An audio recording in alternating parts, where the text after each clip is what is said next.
महाराष्ट्र राज्य वीज तांत्रिक कामगार संघटना 1701 अकोला जिल्ह्यातील वतीने महाधिवेशनाबाबत आढावा बैठक दिनांक 20 जानेवारी 2026 रोजी महावितरण रेस्ट हाऊस अकोला येथे मोठ्या उत्साहात संपन्न झाली आहे। या बैठकीचे अध्यक्ष केंद्रीय अध्यक्ष भाऊसाहेब भाकरे पाटील हे होते।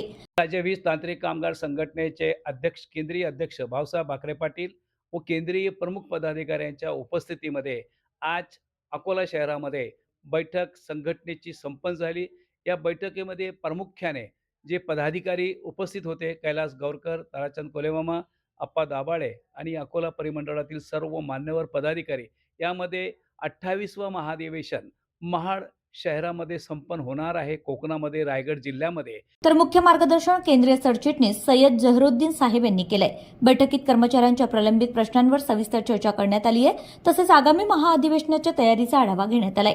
यावेळी नवनिर्वाचित नागपूर प्रादेशिक सचिव महेश तपिले यांचा केंद्रीय पदाधिकाऱ्यांच्या हस्ते सत्कार करण्यात आलाय। कार्यक्रमाचं सूत्रसंचालन सुनील झेट गवई यांनी केलं, तर आभार प्रदर्शन अकोला झोन अध्यक्ष जितेंद्र गवई यांनी केलंय। बैठकीला मोठ्या संख्येने पदाधिकारी व सदस्य उपस्थित होते।